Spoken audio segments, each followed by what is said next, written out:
Hey friend, are you searching for a podcast that partners faith and entrepreneurship? A toolkit of tactical how-tos to start or grow your online business God's way?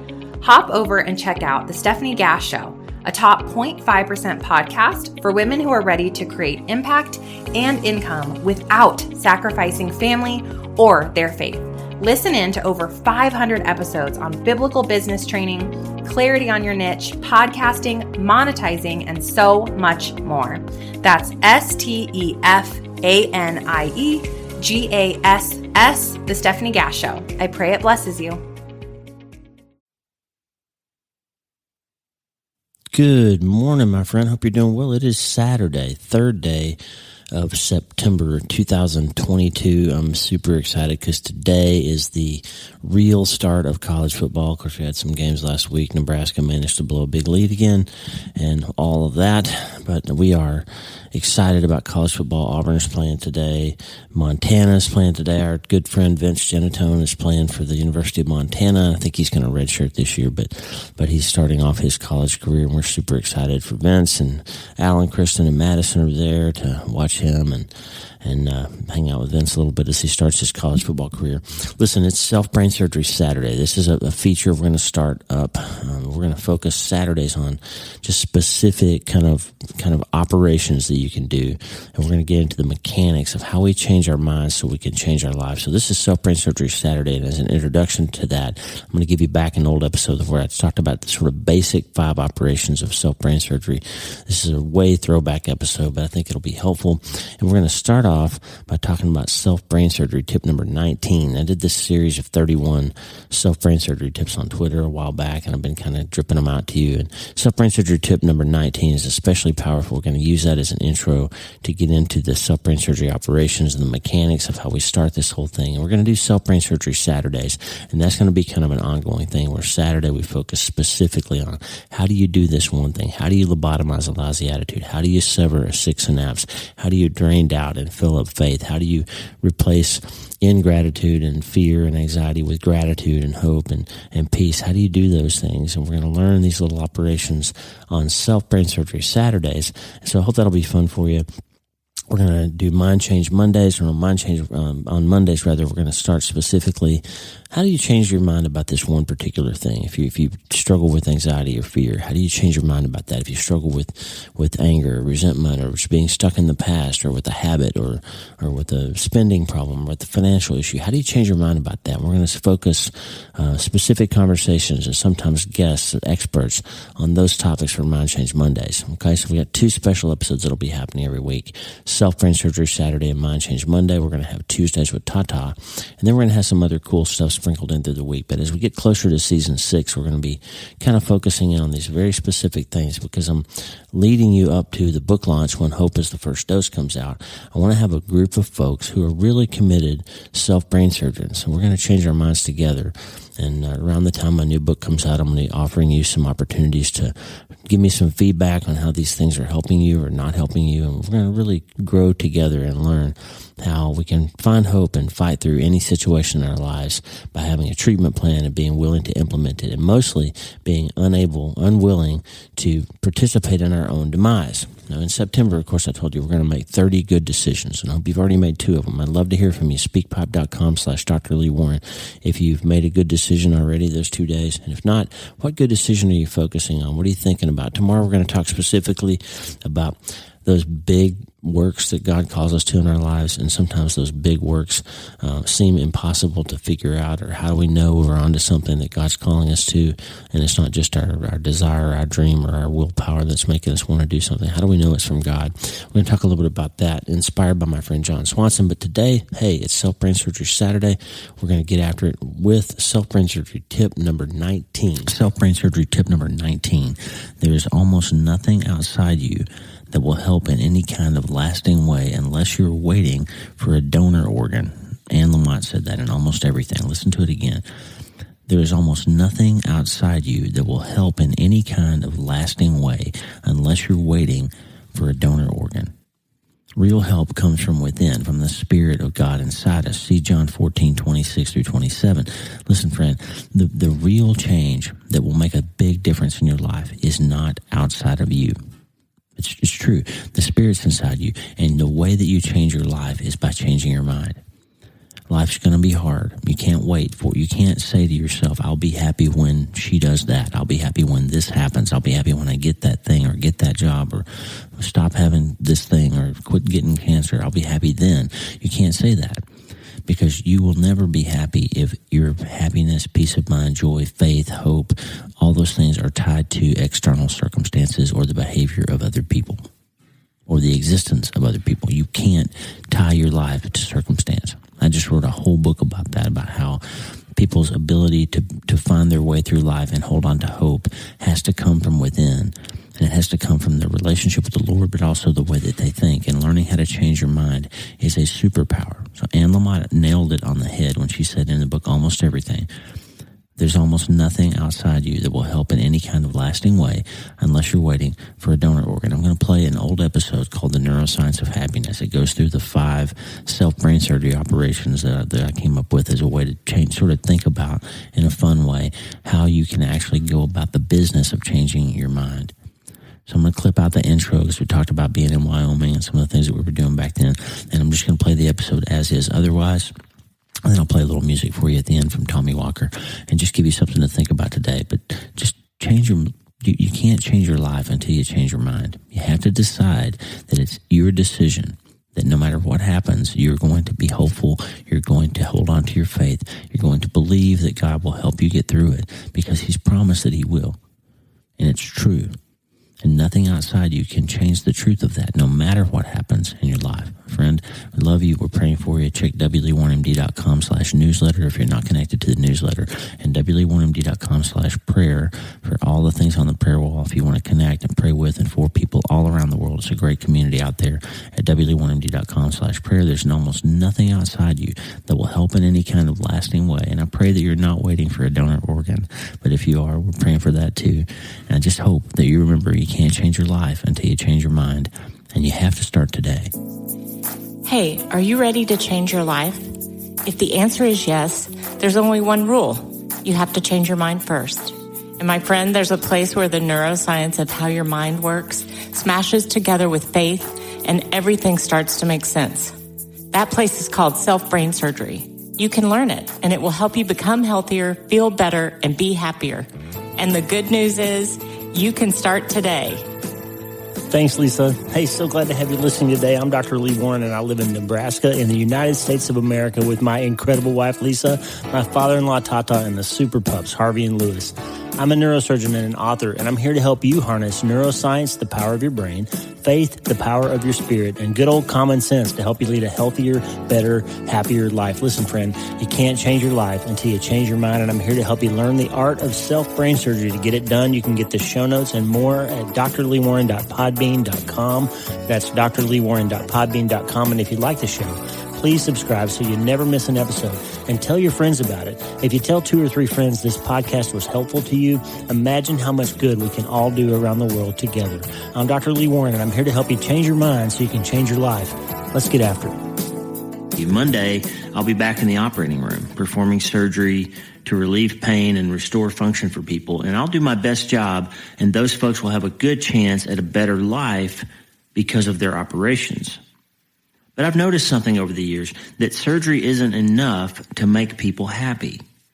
Lisa and I have talked about this a lot, and as I've shared with you before, we figured out when we ran our practice together that there was more to patient care than the right prescription or the right procedure, because happiness isn't as much about your body as it is about your brain. Lisa's the first one who articulated it as we thought about these problems over the years. And we took care of a woman who had a condition called trigeminal neuralgia. She'd been suffering with this for 20 years, and it's a terrible, debilitating facial pain syndrome where you have this electrical shock type sensation in your face. And these people sometimes are so miserable because they can't brush their teeth or take a drink or chew anything or have anything touch their face without this horrible lancinating electrical shock type of pain in their face. And a lot of these people end up having all their teeth pulled out because they think it's misdiagnosed as a dental problem, or sometimes they even get to the end of their rope and kill themselves. But it can be fixed with surgery often. And I had this particular patient that we took care of that her pain syndrome had become the thing that her life and all of her relationships revolved around. Her marriage revolved around taking care of her pain. Her relationship with her husband and her children and the rest of her family all kind of revolved around her being sick. And when we fixed the problem and the pain was gone, her life systems didn't work anymore. All the inner relationships that they had kind of fell apart. And she ended up divorcing her husband, becoming estranged from her children, remained addicted to narcotic pain medicine, and even overdosed a few times. And it just illustrated the point. What we feel inside our bodies, how we define ourselves, how we define happiness, is determined by a lot of things other than the circumstance of our life. Because if it was just about circumstance, if this lady's pain was the only problem, then when we removed the pain, she would have been happier and she would have been better off in her life, but she wasn't. Lisa said, you'd think that relieving pain would produce happiness, but a lot of folks seem just as unhappy when they're well as they do when they're sick. And that realization, my friend, changed how I practice medicine. It became the foundation of a passionate interest I have that I've subsequently pursued in my work and in my writing, and trying to understand how to help people achieve what I believe to be the three most important goals in life, in personal development, and anything. Everything I do in my work now, both as a neurosurgeon and as a writer, is aimed at helping people become healthier, feel better, and be happier. And so to finish out 2019, I want to give you a brief overview of neuroscience. Now don't worry, I'm not going to give you a boring lecture about how your brain is organized, but rather I believe that helping you understand a little bit more about how you're wired, about the neuroscience of happiness, if you will arm you with an understanding of how your neurochemistry and neuroanatomy work together to produce how you think, and perhaps convince you maybe that how you think is the most powerful force in the universe to change the reality of your life. Because if you can lock into the power of mastering your own neurochemistry, if you can lock into the power of mastering how your mind works, then you, my friend, can change your own story. You can change your family's destiny, and you can change the world around you. And if you can change your mind, you can change your life, and you can start today. Depression and related disorders cost the United States $200 billion with a B dollars a year. That was 2010 statistics. $200 billion a year. And that number is made up of direct health costs, the work-related costs of what's called absenteeism, so people not showing up for work, and also another thing called presenteeism. Presenteeism is basically that you go to work, but you're in an empty suit. You don't get anything done. You just kind of stammer around, and you're there, but you're not really there. And I'm certain that you know some people in your job like that. The other cost is suicide. So between direct healthcare costs, work-related costs like absenteeism and presenteeism and suicide, and all the other things that go along with depression and related disorders, $200 billion a year in the United States. And that number, I'm certain, is higher now than it was 10 years ago. And here's the reality that we don't often like to admit. Life is hard. Bad things happen to all of us, and those bad things can affect your mood and your emotional state. They can attack your faith, and they can make you believe that the future will never improve. That's what my whole premise of my new book is about, that's coming out in 10 days, by the way. But I'm here as a person who has been through war and divorce and several other incredibly difficult seasons of life, including losing a child. I'm here to tell you that it is in fact possible to have hard times in your life and still be happy. Throughout history, there have been philosophers and writers and motivational speakers who have said that happiness is a decision, and that the things we think about can influence how our lives play out. My dad is one of those annoying people. Sorry, Dad. He's one of those people that whenever you're sad or have some problem, he'll say some quote from Zig Ziglar or somebody else. And by the way, I was on Zig Ziglar's podcast this week. You can go check that out. I'll put a link in the show notes. But my dad would always have a quote from somebody like that saying, hey, turn that frown upside down. Or, hey, you got to get rid of your stinking thinking. He was forever telling us that our attitude was far more important than our circumstances. And if we wanted to be happy people, we just had to decide to be happy people. I'm so grateful for that guidance. And I mean, honestly, there's more to it than that. Obviously, there's some people who need professional help. There's some people who need to deal with things in their life before they can actually be happy. But the reality is a lot of times it is 100% in our own control. And I'm very grateful to have been raised by parents who understood that. In recent years, people like Tony Robbins have made hundreds of millions of dollars teaching these concepts. Why? Because they work. Doctors like Bernie Siegel have helped thousands of people tap into the amazing healing power of faith and attitude to heal emotional and sometimes even cure their cancers and other diseases. And until very recently, these folks were viewed by the mainstream science communities as somewhere between charlatans and quacks. But guess what? With the recent advance of functional imaging studies like SPECT scanning and functional MRI scanning, neuroscience has now finally caught up with what some people have always known. The brain is an organ that can be in many ways controlled by the mind. It is now unquestionably clear that in almost every case, people can dramatically influence their neurochemistry and the function of their brain by changing how they think. And this is a groundbreaking fact because it means, my friend, that you are not stuck with your feelings. You can learn to manage your mind just as you try to manage your weight or your diabetes or your blood pressure. You're not a prisoner to your thoughts or to your mood. Now, these are challenging and scary times. There's a lot going on in the United States and the world right now, and no community is free of even its leaders struggling to have happy lives or even to survive. We need people around us who can make us believe it's going to be okay. And sometimes, in order to know that it's going to be okay, you have to change your mind. And sometimes, in order to change your mind, you need brain surgery. And so today, I'm going to teach you how to be a self-brain surgeon. We've been talking about that a lot lately. And in fact, all the things I'm going to share with you today, I've shared in other ways at different times through my writing or through different episodes of the podcast. But I don't think I've ever put them all together in one episode. And I thought, what better way to finish out the year than just to give you a toolkit? Here's the bad news. In order to become a brain surgeon, I had to go to school from 5 years old when I started kindergarten without a break till I was 32 years old. That's right. It takes a long time to become a brain surgeon. So this is only part one of many, many times that we'll have to talk about how to do these different things. But today I can get you started. After high school, I went to college for 4 years. I spent 4 more years in medical school and 6 years in residency. That's a lot of schooling, 14 years after high school. And the programs I went through gave me the tools, the training, and the certifications to allow me to safely and legally open up your head and tinker around with your brain. But don't worry, even though I'm going to convince you today that you need to learn to change your mind, you don't have to be a licensed brain surgeon to do that. It's easy. And you can do it in the privacy of your own home painlessly. You don't even need a license. So for the next few minutes, I'm going to give you 5 self-brain surgery techniques that you can use to learn to manage your mind, to help you become healthier, feel better, and be happier. And once you learn the art and science of self-brain surgery, you'll know how to respond to your emotions in a healthier way. So are you ready? Let's go to the OR, and I'll quickly teach you the 5 basic techniques of self-brain surgery. Okay, I talked about the first one here a few weeks ago in the episode called Thought Biopsies, Goalposts, and Patch Bays. And that episode, we talked about the thought biopsy, what I used to call the bad thought biopsy. But it shouldn't be called the bad thought biopsy because sometimes there's good thoughts too that we need to understand where they come from.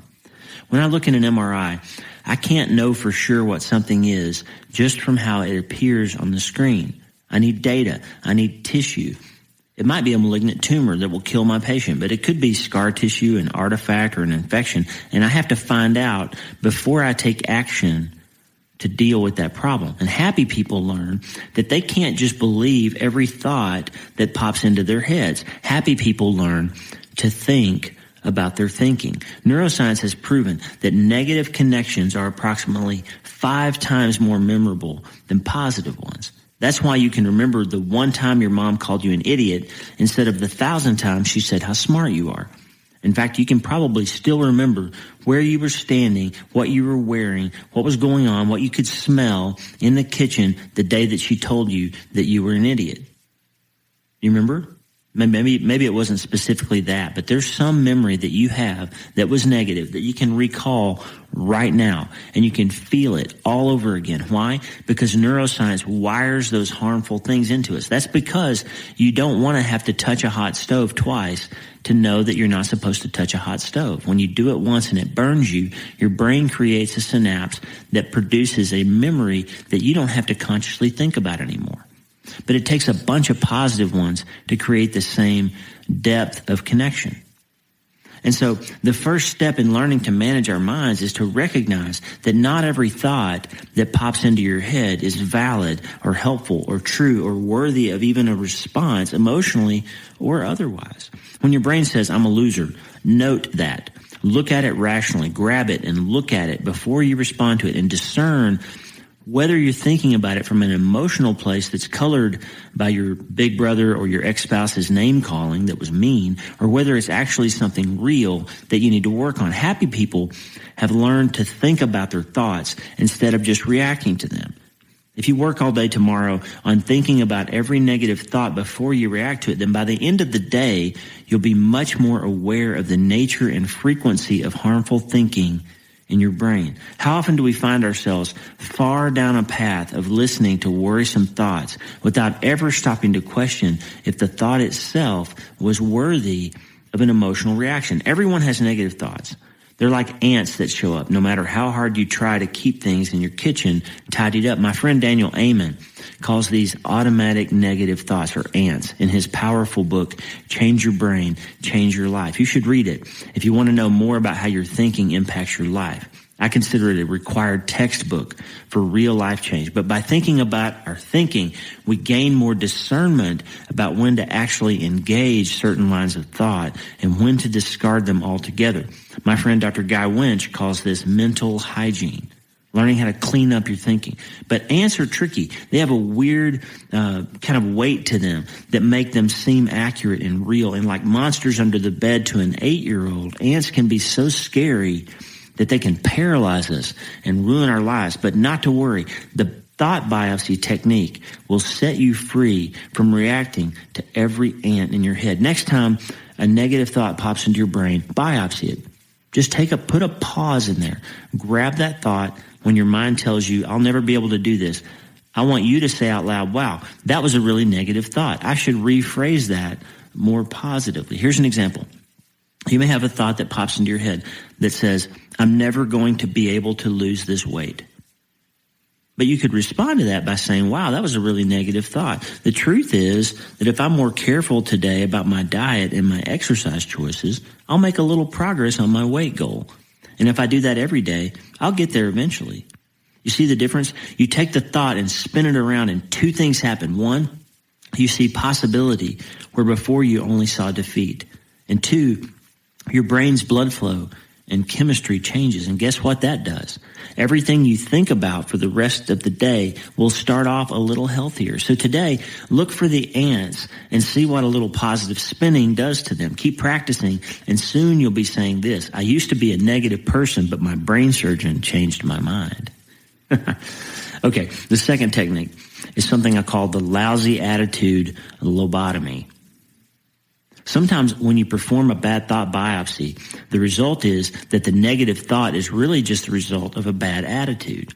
I'm sorry to say it, but sometimes the problem in a situation is us. It's easy to point fingers and pick out everyone else's faults, but if we're incapable of recognizing issues in our own lives, we'll never be happy. And a bad attitude is the closed head injury of neuroscience. People with certain types of injuries are incapable of improvement, of waking up, of ever having the highest quality of life that they can have. And bad attitudes, my friend, will keep you in a relationship in an emotional coma. And the only cure is a lobotomy. It's radical surgery. Bad attitudes can't be fixed by someone else. You've got to recognize it and treat it aggressively. But guess what? Sometimes in life, we're stuck in a bad situation or with bad people or in a bad job or an economy or a bad diagnosis. But I was once in a bunker with a bunch of other people, and we were getting the stew mortared out of us. We were getting blown up. There were mortars and rockets landing all over the base, and it was terrifying. And we were all scared and mad and sad. But guess what happened? Hey friend, are you searching for a podcast that partners faith and entrepreneurship? A toolkit of tactical how-tos to start or grow your online business God's way? Hop over and check out The Stephanie Gass Show, a top 0.5% podcast for women who are ready to create impact and income without sacrificing family or their faith. Listen in to over 500 episodes on biblical business training, clarity on your niche, podcasting, monetizing, and so much more. That's STEPHANIEGASS, The Stephanie Gass Show. I pray it blesses you. Somebody started singing. This young lady who was part of the worship team started singing a gospel song. And pretty soon, all of us were laughing and singing, and we actually had a good time while we were getting mortared. It didn't change the fact that we were actually physically in danger, but it did change how we all felt. Zig Ziglar said that your attitude, not your aptitude, determines your altitude. If you learn the lousy attitude lobotomy, you're on a path to learning to be happy despite your circumstances. Now, the other dangerous thing, really dangerous thing about lousy attitudes is that they are highly contagious. Here again, neuroscience has proven this without a doubt. You know how some people come into a room and there's an immediate energy drain or a major lift, and you can feel that Debbie Downer when they come in the room, right? Or there's some people, my wife Lisa is one of them, she walks in a room, everybody feels better just because she's there. My friend Ian Pessis is that kind of guy. He walks in a room, you just feel better. He's just positive. You see him and you feel better. There's an organization called the Heart Math, M-A-T-H, Heart Math Institute. They've done some amazing experiments in which they show that people around you can influence your heart rate and your blood pressure just by standing there. That you somehow have a electromagnetic field about our bodies that other people's electromagnetic fields respond to. Functional MRI studies have shown changes in people's brain chemistry just by asking them to think about certain things. Because attitude changes everything. You have to master the lousy attitude lobotomy if you want to learn to be a happy person. I'll write more about this later. I just want to introduce the idea to you. Lousy attitudes are terrible cancers, and they are highly contagious, and you've got to get rid of them if you want to be happy. The third one is radically resecting regrets. We've got to learn to radically resect the things in our past that we regret and are ashamed of and hold us back. When I get someone's biopsy results and learn that they have a brain cancer, it's not time to mamby-pamby around. It's time for massive action. It's time for radical surgery. If I want to get rid of that cancer, if I don't get rid of that cancer, my patient will be doomed. Regret and living in the past, though, it's the same thing as an invasive malignant tumor that infiltrates your attempts to enjoy your life now. If you don't aggressively handle regret or the idea that you're still living in the past, that's going to destroy your future. You can't move forward if you're looking backwards. You're going to trip and fall over stuff that you could easily have stepped over and avoided if you'd been facing forward. Regrets and sadness over problems that you faced in the past, whether they were real or whether they were imagined, will limit your happiness. They will limit your effectiveness in your present life now and in your future. Here's a hard truth. This is hard, but hear me out. If something in your past has become a prison in your present, you're the warden. You hold the keys to release yourself from your past, even if you have to get professional help to do it. If there's something in your past, something that happened, something you did, something someone else did to you, and that's not actually happening now, then you can choose to change how that imprisons you or releases you into the future. Sometimes, like I said, it takes professional help, but you're the warden. You're the one that can decide that you're going to take the key and get it done, no matter what it takes. And just like that invasive tumor that I have to radically resect, you've got to do that now with regrets and problems from your past if you want to be happy in the future. Number 4, severing sick synapses. Do you know what a synapse is? You've got about 100 trillion of them, with a T, trillion, in your nervous system. A synapse is where two nerves come together and connect. So a synapse is how basically different nerves interact with one another, or sometimes nerves and muscles. It's the way in which information is exchanged signals are exchanged in your nervous system. Synapses are formed by repetitive action over time. You have a certain thing that you do over and over and over, you form muscle memory we talk about. Muscle memory is built on synapses, of how you certainly build these connections over time, and all of a sudden you don't have to devote conscious energy to accomplishing them because your synapses trigger a set of events that pull those things off without you having to think about them. And when the biopsy result says that something real is harming you now, you've got to have the courage to pick up the knife and cut it out. If there are synapses that you've built in your life, and a good example of them is habits. If something bad happens to you and you reach for the bag of chips every time, something bad happens and you reach for the comfort of the arms of a bad relationship that you shouldn't be in, something bad happens to you and you spend money to take your mind off of it that you don't have, you shop impulsively because you're trying to do some retail therapy so you don't have to think about the problem that's really at hand. If you have a synapse like that, a reaction, a set of behaviors that you have adopted over time, surrogates for what you're really needing to deal with, that is a sick synapse that needs to be cut. If your mind realizes, if I don't get rid of this, it's going to kill me. If I don't get rid of this, if I don't get out of this relationship, if I don't stop this pattern of behavior, if I don't change this thing, my life is not going to be okay. Sometimes it's a person. This man is never going to stop abusing me, and I've got to get out of here. If you have that thought, you need to take action on it. Because if you don't sever that, if you don't stop succumbing to the ease of staying put because you're so afraid of change, you're going to be in trouble. Sometimes it's a financial or job situation or a friendship or a pattern of behavior. But once you identify a sick synapse that's hurting you, you've got to take care of it.